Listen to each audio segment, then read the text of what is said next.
Former heavyweight champion Wladimir Klitschko, Dr. Steelhammer, officially retired today, putting a close on a pro career that spanned over 20 years.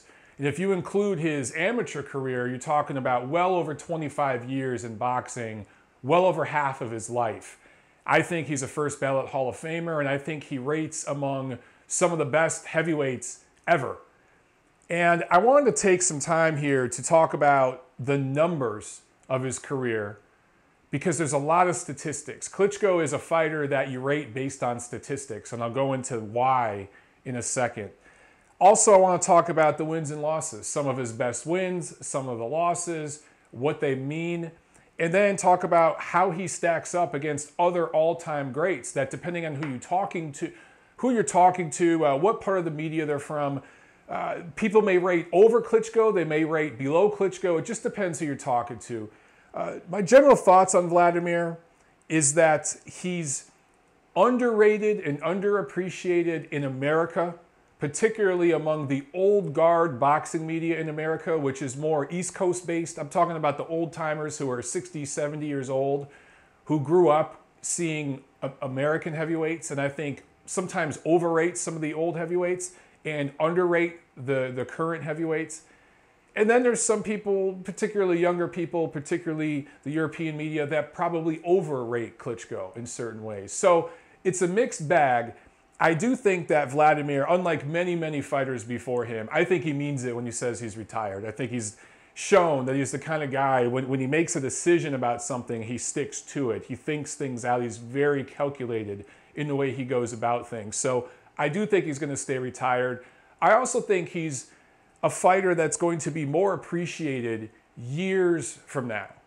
10, 20, 30 years from now, when people look back at him, I think they'll appreciate Dr. Steelhammer a lot more. Remember, when Lennox Lewis was fighting in his prime, he had a lot of critics here in the American media particularly. But years after Lewis retired, he's revered more and more and more in a positive light. And people see him, I think, in a more positive way now than when he first retired. I think that's the same thing we'll be saying about Wladimir Klitschko 10, 20 years from now. But real quick, numbers. Wladimir went pro in 1996, the very end of 1996, November 16th to be exact. And remember, that was the same year he fought in the Olympics here in Atlanta in the United States and won a gold medal in the super heavyweight division. His last fight was earlier this year, April 29th. So there you go. That's a pro career of over 20 years.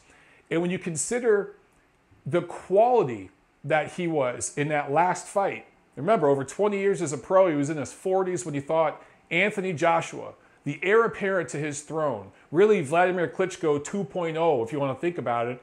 Or if Klitschko was Lennox Lewis 2.0, then maybe AJ is 3.0, right? The quality of fight he put up against AJ. To be in his 40s, to be fighting as a pro for over 20 years. And not only that, but to take on that challenge. Guys like Floyd Mayweather are fighting Conor McGregor. Guys like Manny Pacquiao are fighting Jeff Horn, right? So many other legends end up going out either in a blaze of glory against a journeyman level fighter. I mean, look at Bernard Hopkins with Joe Smith Jr. last year. There's so many examples like that. Not that Joe Smith is a journeyman, he's better than that, but you understand what I'm saying. Even Manny Pacquiao with the loss to Jeff Horn. You either get that kind of scenario or you get guys like Floyd who selectively chose all his opponents, didn't take any risks in the prime of his career, in the twilight of the career. And then you have a guy like Wladimir Klitschko taking on a killer like Anthony Joshua in his last pro fight and almost having the W and really passing the torch from one generation to the next in a great, great fight that was seen over 100 million, over 100 countries, by over 100 million people, seen live by 90,000 people at Wembley. That's just how many heavyweights, how many boxers, period, can you say that about in a career spanning 20 years that they go out on such a high note like that, even if it is a loss? Pretty damn impressive. And then let's talk about this real quick before I go into some more numbers. How many tens of millions of dollars did Wladimir Klitschko leave on the table to fight on network TV in Germany and in other countries, when you could have went on pay-per-view in multiple places and made more money fighting in front of or being viewed by much less people? How many millions of dollars did they leave on the table fighting in stadiums and charging much less for tickets to fight in those stadiums rather than fighting in a 15,000 seat arena or casino like some other fighters that I mentioned earlier in this video, only fighting in front of rich millionaire fans, right? So he left tens of millions of dollars on the table. He just left tens of millions more dollars to, bypass or not do the rematch with Anthony Joshua and to go into retirement on a high note. There's not many other fighters you can say that about. And this is the kind of stuff that I think will be appreciated more and more in the years to come. Pro resume, 64 wins, 5 losses. 53 of his wins were by knockout. 4 of his 5 losses were by stoppage. Not all of them real knockouts per se, but stoppages. Was never knocked out for the count. So his 4 stoppage wins, he was on his feet, but they were either called off by the corner threw in the towel or the ref stopped it, what have you. Never knocked out for the count in his career, despite all the knockdowns, and I believe there was over a dozen of them. Never knocked out cleanly. Interesting. 69 pro bouts. So I really thought Vlad was going to come back and fight that 70th fight because it's a nice even number, kind of like some other guys going for number 50 or whatever it is. I thought he'd do that, but he left it at 69.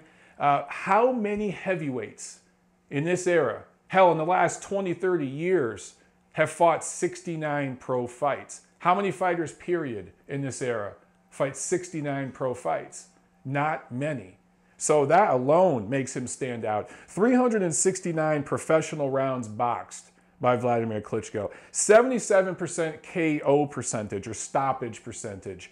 And just so you guys know, that's based on total number of fights, not just total number of wins. So of all 69 wins, or I'm sorry, of all 69 pro fights, 77% end in knockout wins for Klitschko. That's pretty impressive. That's more than 3/4, right?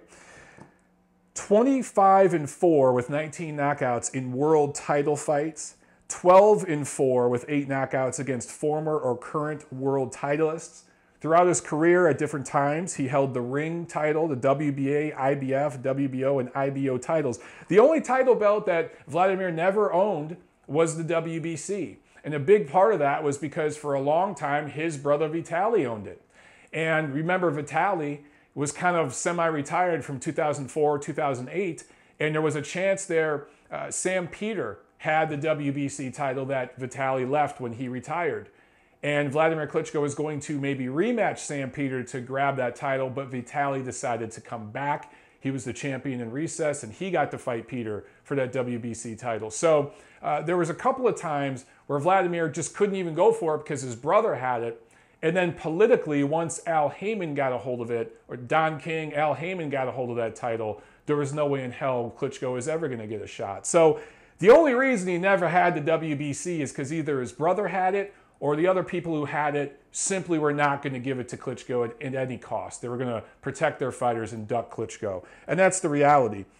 Second longest reigning heavyweight champion of all time. Almost 10 years as champion, consecutive years. Okay, I'm not talking about 2 years here, 4 years here, 4 years there. I'm talking consecutively.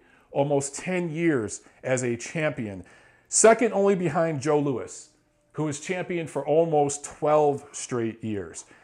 Klitschko had 19 defenses, started with his WBO title, and then he added a bunch more.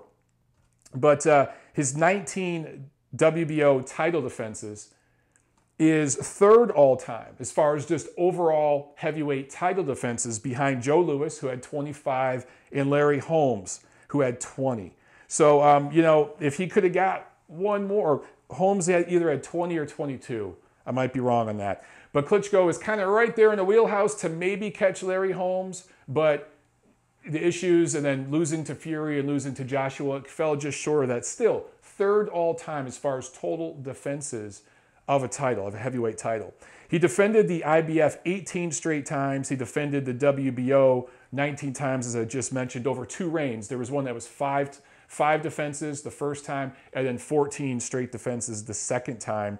That's the most of any heavyweight in the history of those sanctioning organizations. So in the history of the IBF and the WBO, no champion has defended their titles that many times. He holds the record for those 2 sanctioning organizations. Vlad was the lineal champ from June 20th, 2009, when he beat Ruslan Chagayev. That was a matchup of number 1 versus number 3 heavyweights. At the time, Vitaly was seen as number 2, although him and Chagayev, in my opinion, were kind of interchangeable at that point based on their recent accomplishments. But that established a new lineage. Clearly, Wladimir was never going to fight Vitaly. Vitaly was never going to fight Wladimir. So when Wladimir fought Chagayev based on all his other accomplishments, that was to establish a new lineage. So right there in June of 2009, becomes lineal champion, and he holds that lineal championship all the way until November 28th of 2015, when he lost to Tyson Fury. So that was a total of over 6 straight years as lineal, undisputed champion. And I know some of you will say, no, he wasn't undisputed. He didn't fight Vitaly. He didn't fight Berman Stavern or Deontay Wilder. Shut up. Wladimir Klitschko was the champion. He was the lineal champion from that time. 6 straight years. And he would have beat anybody else in that time, including Vitaly Klitschko, Berman Stavern, Deontay Wilder, anyone who held that WBC title. That 6+ years as straight lineal champion is a lot longer than a lot of all-time great heavyweights you guys talk about. And I'll talk about them later in this video. For instance, Mike Tyson and several others that I'll mention never held the lineal championship, the lineal unified championship, anywhere near that long. That's very, very impressive. Now, real quick, just talking about the amateur career, before Wladimir even went pro in 1996, he was 134-6 in his 140 amateur fights. 65 of his 134 victories were by stoppage. And if you guys know anything about the amateur boxing system, it's extremely hard to score stoppages, particularly in big international global tournaments. So that KO percentage might seem low to you. It's because it's amateur boxing where you're getting a handful of rounds and it's more about scoring points. Some brief, very, very brief amateur highlights. Junior European Championships. In 1993, Wladimir got the gold as a heavyweight. In 1994, silver as a heavyweight. The European Championships, 1996, as a super heavyweight, he wins the silver. Military World Championships, 1995, he won the gold as a heavyweight. And then, of course, in the Olympics, 1996, gold as a super heavyweight. So, in the amateur ranks, he kind of made the move from heavyweight to super heavyweight right around the end of 1995, beginning of 1996. And all in one year, European Championships, silver, and he gets the gold in the Olympics, both as super heavyweight. So that was right before he went pro, obviously. Talk about the trainers. Wladimir had 3 trainers over his career. And it's interesting to look at the different styles he fought with in his different accomplishments during those 3 periods of his career. He started with Fritz Sadunik, who trained Vitaly, his brother, for his whole career. And from 96, the very end of 1996, where he went pro, to the end of 2003, when he lost to Corey Sanders, he was with Fritz Sadunik. He went 42-2 in that time. And it sounds like, whoa, that's a ton of fights. Well, his first 32 fights were in a span of just a little over 3 years as a pro. So as a prospect, Wladimir fought very, very often. He was fighting almost monthly during the first 3 years. That's how you build a freaking prospect. The problem is he really wasn't learning anything. He was fighting in completely controlled situations over in Europe. And Sadunik was a fine trainer, but really wasn't teaching him all the nuances of elite level heavyweight boxing, skill-wise. So Vlad wasn't really growing in that period. 42-2, his biggest wins were a first win over Chris Bird, which avenged Chris Bird's victory over Vitaly Klitschko, his brother, in his previous fight. He had a win over Ray Mercer, but Ray Mercer was pretty old at that point. Still serviceable, but nowhere near his best. And then he had losses to Ross Purity, which was more of just him being exhausted. He basically got tired of beating the shit out of Purity. Really, Purity's guard, his gloves, because Purity just kind of shelled up for most of that fight.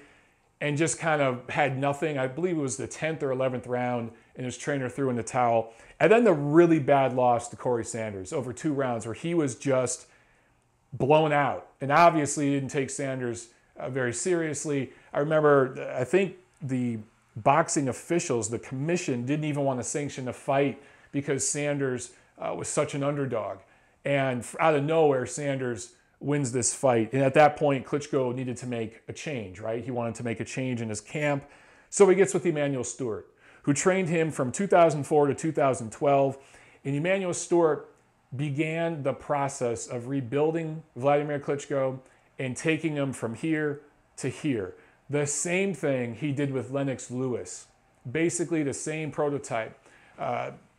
Using your height, using your length, using your weight, clinching when you get inside, protecting the chin, using angles, getting your chin over on your man's shoulder, all these little nuances, footwork, all these things.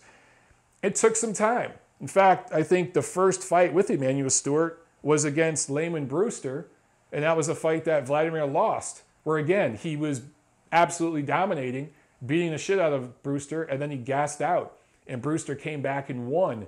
And I want to say it was 5th, 6th round stoppage somewhere in there where the ref stopped that fight after Vlad was knocked down. I believe it was after the bell.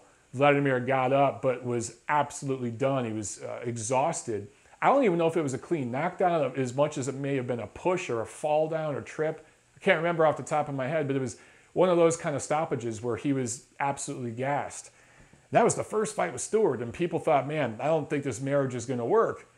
But over the next 8 years, Vlad won his next 16 fights with Emanuel Stewart. He went 16-1 with Stewart. He had wins over Sam Peter, 2 wins over Peter. The first win was when Peter was undefeated and seen as a killer, knocking everybody out, had some highlight reel knockouts. And I believe that was for an eliminator for the WBO and IBF title. He had a second win over Chris Bird. That was to win the IBF title that Bird had held for a while there. Beat Brewster in a rematch. Brewster really wasn't himself, had been injured, had some layoffs, some tough fights. I think he had just come off his tough fight to Sergey Lyakovich, I believe. And he had wins over Soldy Bragomov, a completely shot Hasim Rahman, which was a nice name on his resume, but obviously Rahman was not himself at that point. Ruslan Chagayev and David Haye. And interesting, you talk about David Haye. I'll talk more about him in a second. I think that's going to be seen as a better win than people realize in years to come. Then, of course, Emanuel Stewart passes away. This was a big deal. And Klitschko, had really bonded with him almost as a father figure. Klitschko's own father had passed away, right? Because of some of the things he had suffered after Chernobyl, some health issues. Well, then he gets with Jonathan Banks. And I pretty much, not to take anything away from Jonathan Banks, who Wladimir ended up going 6-2, wasn't that active from 2012 to 2017 to this year. 6-2 with Jonathan Banks. And not to take anything away from him, but Banks was kind of a guy who was trained by Stewart, hung around the gym, learned from him, kind of learned their system, but just isn't the teacher and the motivator that Emanuel Stewart was. There were several times where Emanuel Stewart would light up Vladimir's ear in the corner. I remember when he was fighting Eddie Chambers and Stewart was bitching at him to go out there and knock him out. And finally, Klitschko got so annoyed, he said, all right, fine. And he went out there and knocked out Eddie Chambers. It was the same thing Emanuel Stewart had to do a few times with Lennox Lewis. I remember particularly when Lennox Lewis fought Vitaly Klitschko. And Stewart threw cold water in his face when Lennox Lewis sat down. It was after maybe the 2nd or 3rd round of that fight and said, you're losing the damn fight. What are you doing? You're losing the fight to this guy. And got in his ear. Emanuel would motivate. And I think a really cold, calculated fighter like Klitschko, who's very cerebral and almost playing chess in there, you need that fire starter in the ring. Jonathan Banks just wasn't that. Nonetheless, under Jonathan Banks, Klitschko did have a win over Alexander Povetkin, but the losses to Tyson Fury and then coming off the long layoff, the loss to Anthony Joshua. For my money and based on things, that I've heard from people close to the camp who've worked in the camp, Wladimir Klitschko post-2012, when Emanuel Stewart died, Wladimir Klitschko is pretty much running that camp. Jonathan Banks was the trainer. He was in the corner, but Klitschko was running that team. It was all Wladimir. So take from that what you will. Interesting to see those three trainers and how he did with all three of them. Obviously, the elite, all-time great level Wladimir Klitschko was under the tutelage of Emanuel Stewart. And had Emanuel Stewart not passed away, it's interesting to just think about the possibilities. How would Klitschko have looked from 2012 to 2017? How may he have looked in that fight with Tyson Fury? How may he have looked different in the fight with Anthony Joshua when he had him hurt, I believe in the 6th round? In his corner, particularly even his brother Vitaly was saying, lay off, don't press this guy, just box him, just box him. Emanuel probably would have been saying, go out there and finish this shit.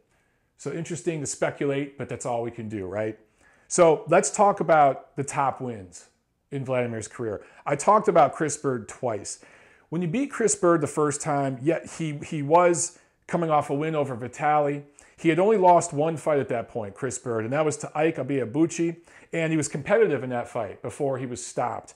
The second time Vlad beat Chris Bird, it was for the IBF title. Chris Bird had won the IBF title. I can't remember exactly who it was.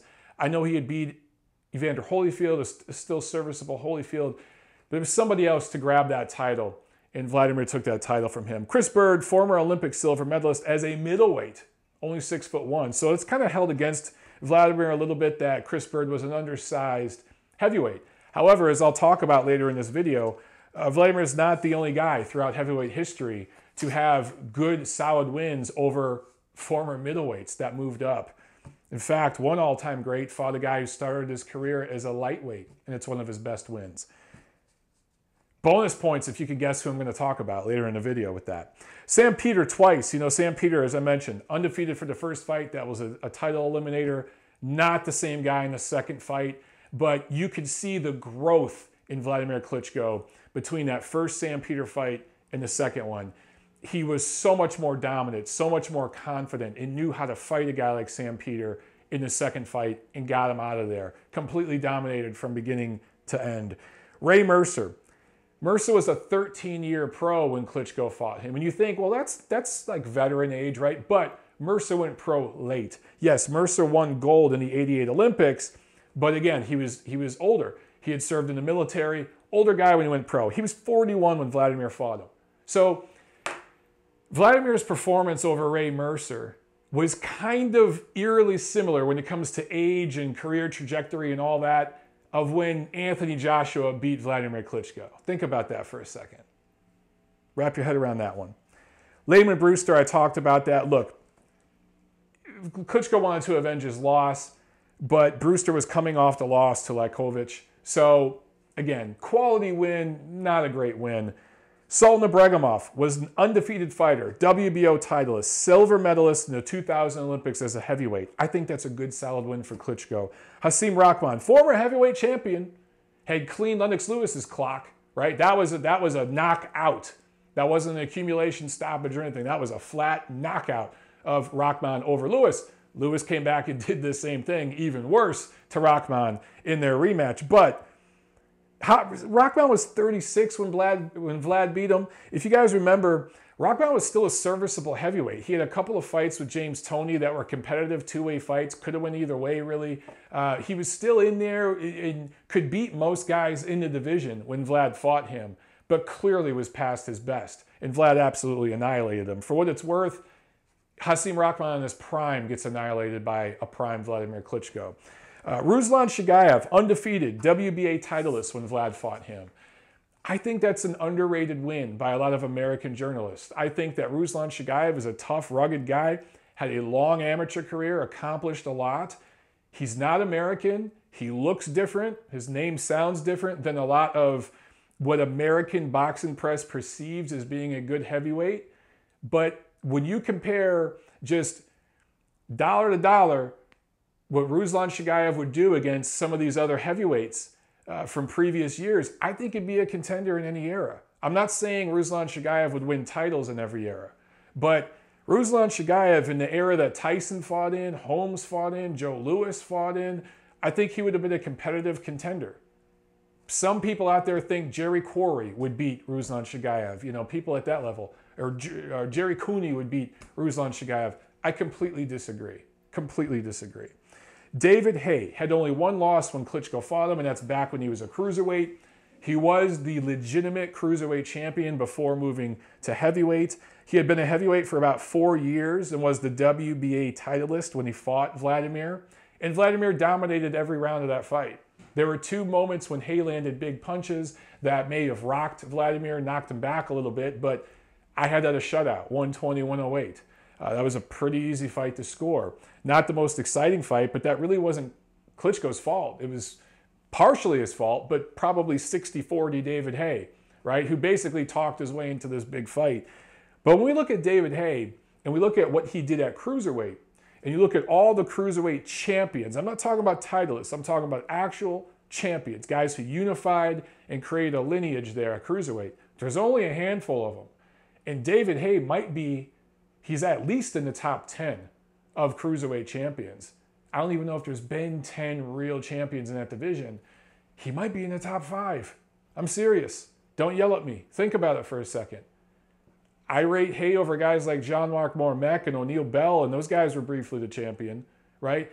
You got Evander Holyfield and then everyone else. David Haye is right up there. I rate him higher than Tomas Adamek, who won the cruiserweight championship. Haye is a top 5 cruiserweight of all time. Just champion, actual champion. And Klitschko cleaned his clock, dominated, 12 rounds to 0. I think that's an undervalued win. Alexander Povetkin.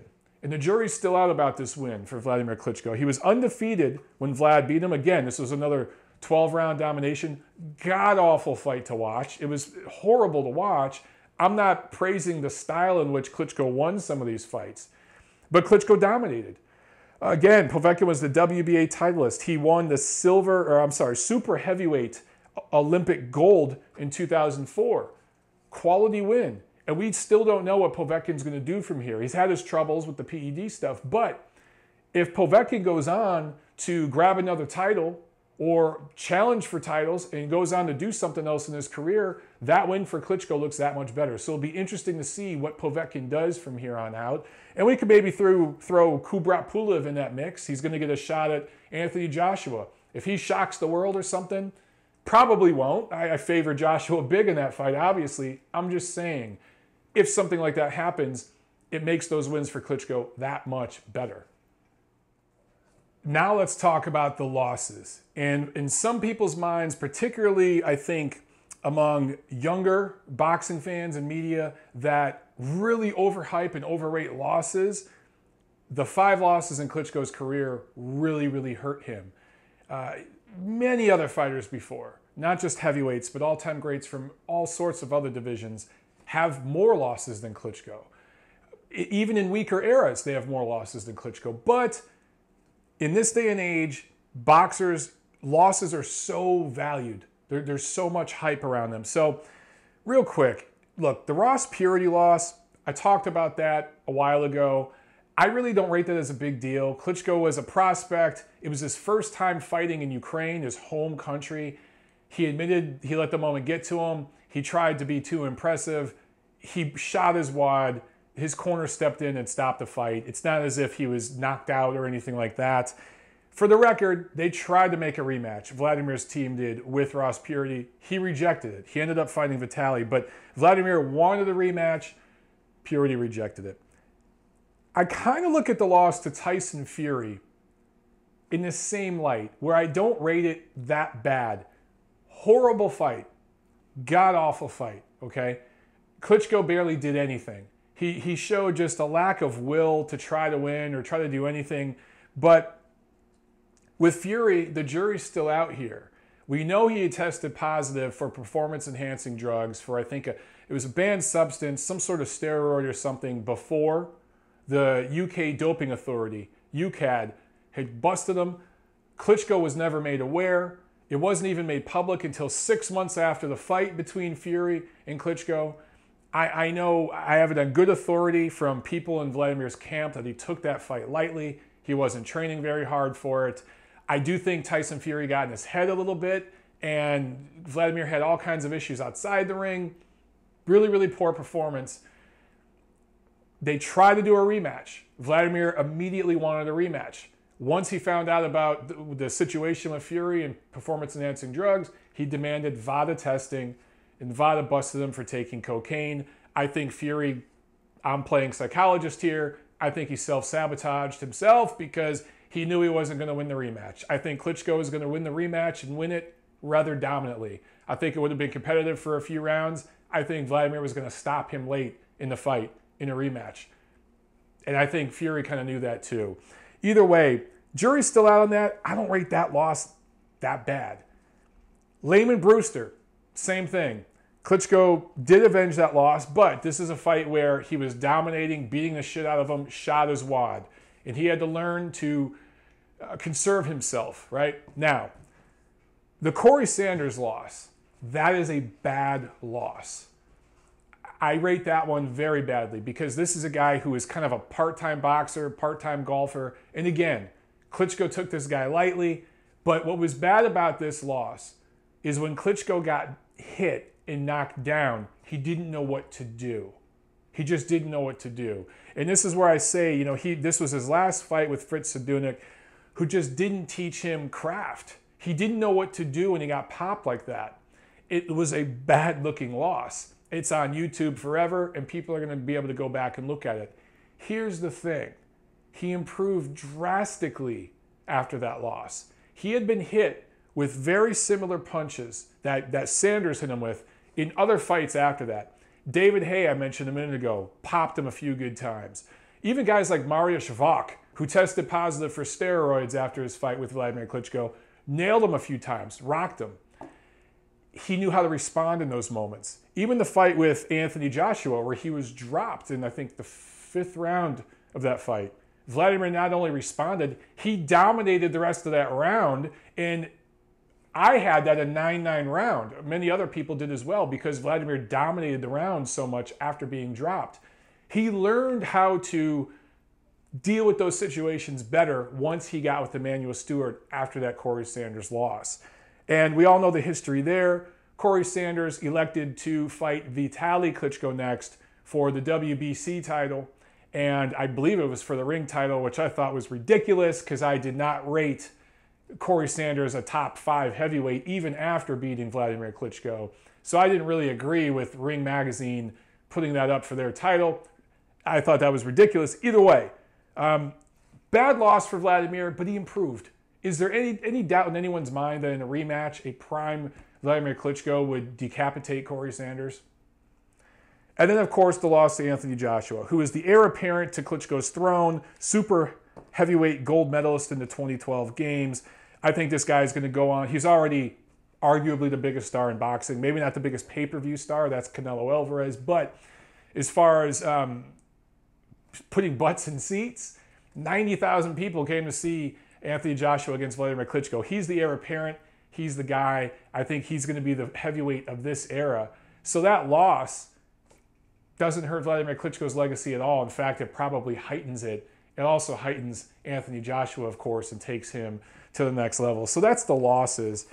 Now, how does Wladimir Klitschko rank all time? I think this is something that you can't just answer overnight. Or it's going to be argued, right? There's still things that have to be worked out. Look, if Anthony Joshua goes on to be a great heavyweight, again, that fight with Wladimir at 40-some years of age, coming off a layoff, how great he looked in that fight, that elevates Klitschko. If Povetkin and other guys that Klitschko fought recently and beat, if they do something else in the division and they hang around and make some more noise, that elevates him. If all those guys fall flat, if it turns out Anthony Joshua loses his next fight and we never hear from him again, you know, then obviously Klitschko's rating falls. As it is right now, I think he's in the top dozen or so heavyweights all time. And it's mostly based on accomplishment. Look, when you rate great fighters who fight in great eras, you look at the great fighters they fought, how they did. Obviously, they got to win more than they lost, but their reign might be short, but they fought against such great fighters. You know, they might have multiple reigns. They might lose their title and come back and win it.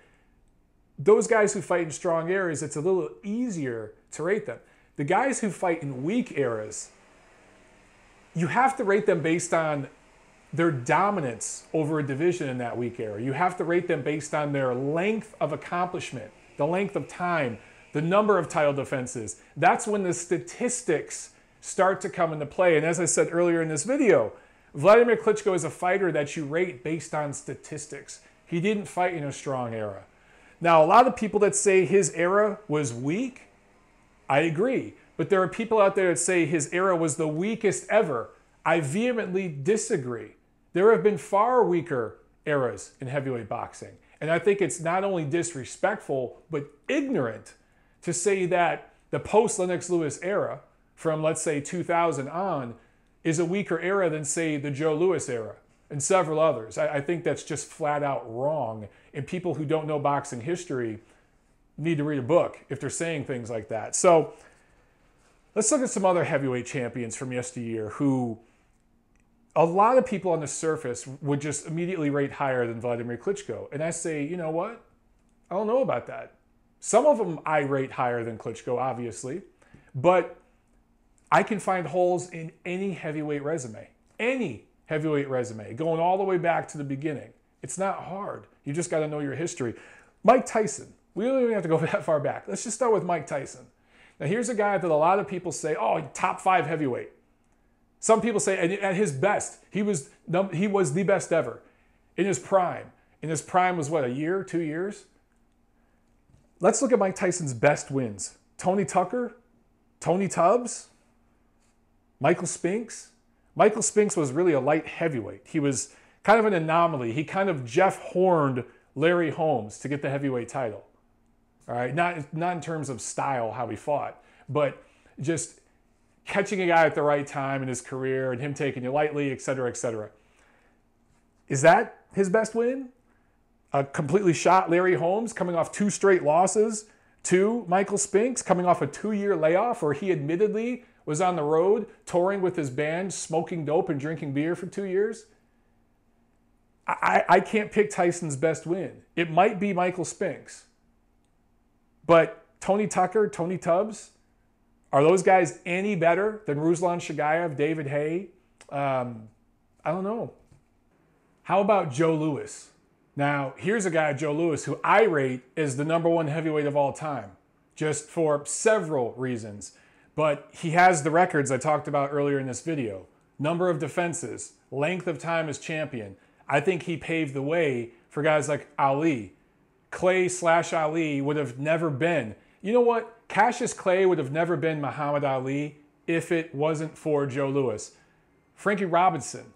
Jackie Robinson in baseball would have never existed if it weren't for Joe Louis. So I rate Joe Louis as #1, but probably the weakest era in heavyweight history. It's arguable. I mean, what are Joe Louis's best wins? Jim Braddock, Max Schmeling, Billy Conn. And here's who I was talking about earlier. If any of you guys guessed this, again, comment below and you get brownie points. Billy Conn, who probably, arguably, was Joe Louis's best win, started his career actually as a lightweight/welterweight. First fights were around lightweight, but he was really, just a teenager, a prospect.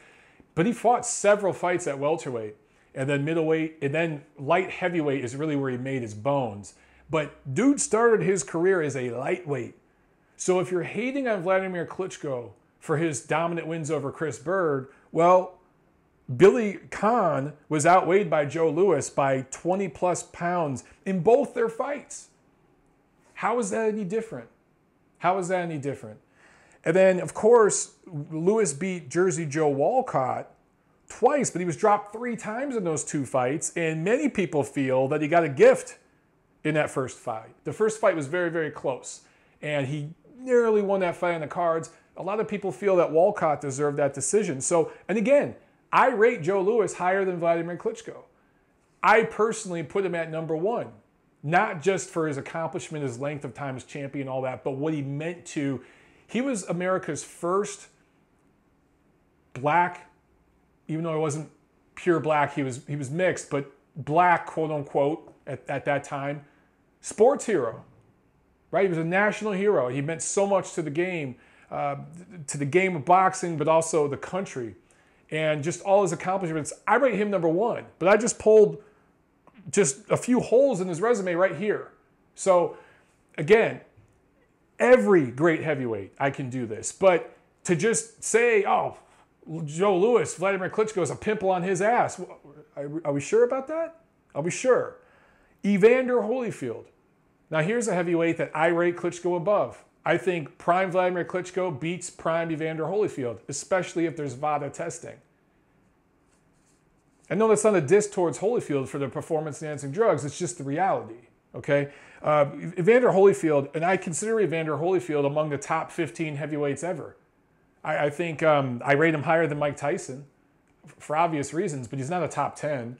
Holyfield was the legitimate cruiserweight champ. Legit. The first, the best ever cruiserweight. Comes up to heavyweight. Beats James Buster Douglas for the heavyweight championship.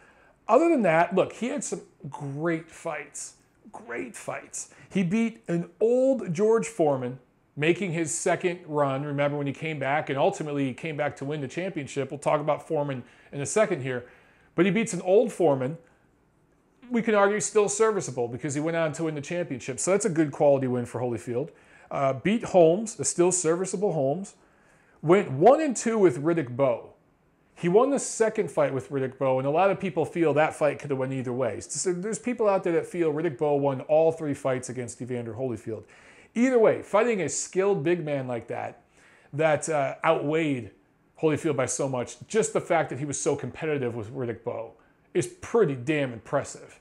And you have to think that Holyfield would have been competitive with any heavyweight ever because of the way he fought these much bigger guys, or sometimes he was fighting faster guys or more powerful guys.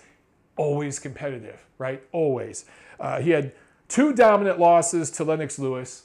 The first bout was scored a draw, but that was one of the greatest robberies ever. Lewis clearly won that fight. But the way Lennox Lewis and Evander Holyfield, the way their 2 fights went is pretty much how I feel fights with Wladimir Klitschko would have went. I think that Wladimir would have dominated and probably won on points. Riddick Bowe, we just talked about. Great fights with Evander Holyfield. Beats him in 92. Holds the lineal title for 1 year before losing to him in the rematch. Beats him in the 3rd fight, but that was well after the lineage had gone away from both of those 2 guys. Wins 2 wins over Andrew Golota, by disqualification of fights that he was losing. But other than that win with Holyfield, right, he won 2 of the fights, and maybe he won all 3. But other than that trilogy with Holyfield, what did Riddick Bowe do? He ducked Lennox Lewis, right? He wanted no part of Lennox Lewis in the pros. Shamelessly ducked him. Threw his title in the trash rather than fighting Lennox Lewis. So the fact that people rate, and there's a lot of them out there, particularly New Yorkers, especially the old guard media, these 70-year-old New York guys who are living in the past, guys who rate Riddick Bowe above both Klitschkos. I think both Klitschkos would have handed his ass to him, including Vitaly, who was nowhere near as skilled as Wladimir. I think Wladimir would have beat the best version of Riddick Bowe. Wladimir at his best beats Riddick Bowe at his best. And regardless of this head-to-head matchups, which we can argue all freaking day, and everyone has a different opinion about, accomplishments. Riddick Bowe was the linear champion, legitimate, undisputed champion briefly, for a year, for 1 year. And he ducked the guy who many saw as the best in the division, who went to become the premier heavyweight of the era, Lennox Lewis. So I think that Riddick Bowe gets really overrated in some circles. Larry Holmes. I think Larry Holmes is an underappreciated heavyweight. I talked about him before, having a couple more defenses than Wladimir Klitschko. But Klitschko did reign as champ longer than Larry Holmes. Larry Holmes used to be, I think, the 2nd longest reigning champ behind Joe Louis. Wladimir took that record from him. Didn't get the title defenses record, though. Some facts about Larry Holmes. Never unified titles. Never unified. He beat a faded Ken Norton for the WBC title when Ken Norton was 35 years old, and that was an old 35 because Norton was in some tough, grueling fights. He beat a shot Muhammad Ali in 1980, right? And that was a fight that shouldn't have happened. I mean, it was horrible.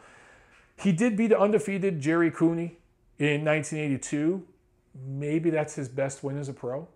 He beat a still serviceable 31-year-old Ray Mercer in 1992. Maybe that's his best win as a pro. So you're talking about Jerry Cooney, Ray Mercer, probably his best wins. Is that much better than what Wladimir Klitschko did? Is it? Are you sure? Lennox Lewis. Now here's somebody that I rate in the top 5 all time as a heavyweight. Lennox Lewis. But here's some holes in the resume. And this isn't me saying that I rate Wladimir Klitschko above Lennox Lewis. Not saying that. I'm just saying Klitschko did accomplish some things that Lewis didn't. Lewis was lineal champ for less than 2 years. The first time he became lineal champ, that's when he beat Holyfield, right? Didn't hold it for even 2 years before getting knocked out clean by Rahman. This wasn't an exhaustion, stoppage, or anything like that. Getting knocked the hell out against Rahman. Wasn't even lineal champ for 2 straight years. Comes back, beats Rahman in the rematch, regains the lineal championship, holds it again for less than 2 years, struggles in the fight with Vitaly Klitschko, narrowly gets out with the win, and that fight will be debated for eons. Instead of going for the rematch, decides to retire. Fine. So he has 2 reigns as champ. Both of them are less than 2 years. And as I mentioned before, Wladimir Klitschko is continuously the lineal unified champ for over 6 years. So, look, these things matter. 10, 20, 30 years from now, the way people look at these things, it's going to shake up these lists. Going to shake up these all-time great lists. Joe Frazier. Here's a guy that many see as a top 10 all-time great heavyweight. Of course, great victory. Beats the undefeated Muhammad Ali in 1971. Other than that victory, which makes him an all-time great heavyweight in and of itself. Other than that, probably his best win was beating Jerry Quarry twice. He was the lineal champ for less than 3 years. So he was the lineal champ after beating Ali for less than half the time Wladimir Klitschko was lineal champ. Dominant losses to George Foreman and others, right? Let's talk about George Foreman. He got the TKO 2 over Frazier, TKO 2 over a good, serviceable Ken Norton in 1974. But lineal champ for less than 2 years. He was lineal champ, beats Frazier, cool. He holds the championship for not even 2 years before losing to Ali in 74. Comes back 20 years later, beats Michael Moore for the lineal championship. Does anybody rate Michael Moore as an all-time great heavyweight or a guy who came around at the right place at the right time? I rate him the latter. Nonetheless, Foreman, impressive victory, but he had already lost to Holyfield and several others during his little comeback there. Beats Michael Moore to win, establish the new lineage, or it had already been established. He took it from him. Doesn't fight anybody. Got stripped of multiple belts because he wouldn't fight, I want to say one, it might have been Tony Tucker, one of them, where it was a mandatory. He didn't fight him, and then he was supposed to fight a rematch, I think, with Axel Schultz. Didn't happen, so he was stripped of another title. Eventually, fights Shannon Briggs in 1997. Technically, still for diehard nerds, he was the lineal champ at that point. Loses to Shannon Briggs, but nobody in their right mind thought that George Foreman from 95, 96, 97, or Shannon Briggs were the 2 best heavyweights in the world. Obviously, by then, the new guard had come in, right? So, I'm not saying I rate Wladimir Klitschko above George Foreman. I'm not saying that. I do rate him above Joe Frazier, clearly. Not saying I don't, I rate him above Foreman or not. I'm just putting it out there about George Foreman. There's holes in that resume as well. Sonny Liston, who I think is vastly overrated. His best win was over Floyd Patterson, who started his career basically as a super middleweight. Floyd Patterson was basically Chris Bird back in the day. And he beat Floyd Patterson twice, held the lineal title for less than 2 years before losing it to Cassius Clay. So I don't rate Sonny Liston anywhere near Wladimir Klitschko. Let's talk about Vitaly Klitschko, and then I'll leave it here. This is the heavyweight that Wladimir is always going to be compared to. And Vitaly is mostly remembered for his loss to Lennox Lewis. a fat, bloated, kind of disinterested Lennox Lewis. Basically, a version, I'm not going to say the worst version of Lennox Lewis we ever saw, but among the worst versions of Lennox Lewis we ever saw. Klitschko fought well, was ahead on the cards, knew he had a serious injury to the eye. I'm talking about Vitaly now. And wasn't able to close the show. Okay, that fight will be argued forever. That was back in 2003. Other than that loss, which he's mostly known for, and it's kind of ironic that he's known for this loss, and I think Wladimir is going to be regarded in many fans' hearts for his loss to Anthony Joshua. Both Klitschko's won over the hearts of fans in losses. Interesting how that worked. But other than that fight, what is Vitaly Klitschko's best win? Sam Peter in 2008? Now, I talked about the situation with Peter and the WBC and the champion in recess and all this. Wladimir Klitschko had already beat Sam Peter. Sam Peter had improved after that fight, but Vitaly came back and beat him. That might be his best win. Maybe. Undefeated Chris Arreola in 2009? I don't know. Tomas Adamek in 2011? Tomas Adamek, a guy who started as a light heavyweight, had no business ever fighting as a heavyweight. Did well because he had such a good chin, was so durable, but should have stayed at cruiserweight, and he could have been an all-time great cruiserweight. But is that Vitaly Klitschko's best win? Vitaly Klitschko never unified titles. He was gone from 2004 to 2008 due to injuries. He kind of retired for a while. During that time, that's when Wladimir got with Emanuel Stewart, rebuilt himself, and cleaned out the damn division and took ownership of it. Vitaly came back for one little piece. So both brothers, and this is where I think Wladimir kind of let Vitaly come back to a degree so they could share all the titles at once, because that's a story. At that time, Wladimir had all the titles and Vitaly had one. And they were the only brothers I can think of ever in boxing history, at least in the heavyweight division, that held all the titles simultaneously. I think it's the only time it's happened in boxing history at any weight. But Wladimir could have told Vitaly, forget about you, I want that title. But the brothers Klitschko are very close and they had a goal and they wanted to do that together. So Vitaly tested positive for performance-enhancing drugs back in 1996. That's why he didn't fight in those Atlanta Olympic Games. So even though he had more amateur fights than Wladimir, he was 195-15 overall. He had 210 amateur fights. So he had 70 more amateur fights than Wladimir had. Wladimir had a more impressive amateur record. He won more tournaments, more silver and gold medals in different tournaments than Vitaly. He fought in bigger tournaments than Vitaly, and he got that gold medal in the Olympics. So Wladimir accomplished more as an amateur, accomplished more as a pro, never tested positive for any performance-enhancing drug throughout his career. And for the record, Vitaly didn't as a pro. He did as an amateur, but not as a pro. He cleaned up his act. He was kicked off the the Ukrainian boxing team when he tested positive back in '96. So I think it's clear that Vitaly was the more natural fighter, took a punch better, was tougher, was meaner, almost like a 21st century Sonny Liston or George Foreman in the way that he was mean. I'm talking about young George Foreman. Mean and wanted to hurt people, right? And that endeared him to a lot of boxing fans. But when you look at accomplishment, and you only can base these two guys off of what they did against the best fighters they faced. Wladimir accomplished so much more over so much more time. To me, it's clear. We just have more evidence to go off of seeing how a prime seasoned Wladimir Klitschko fought. He rates higher than Vitaly. It's not even close. In some fans' minds, they'll always like Vitaly better. And it's because of styles and things like that. It's because of the perceived toughness and all that. And I understand that. But in terms of accomplishments and even head-to-head matchup, I favor Wladimir. Either way, that is my summation of Wladimir Klitschko's career.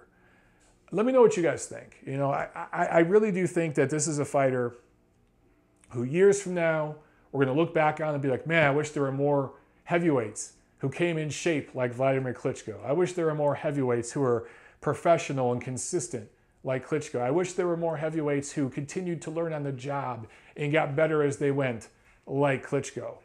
I think we'll look back at him as better than people do right now. But 20-year plus career as a pro, almost 30 years in the sport of boxing. I think he released a video today on his YouTube channel. I think he said it was 27 years that he had been boxing, amateur and pro. All the things he's accomplished. He will be a first ballot Hall of Famer in 2022. And I think he rates somewhere in the top dozen or so heavyweights all time. Thanks for listening. Thanks for watching, guys. Let me know what you think. Comment below. Like, share, subscribe. Share this damn video anywhere. And I'll see you at the fights.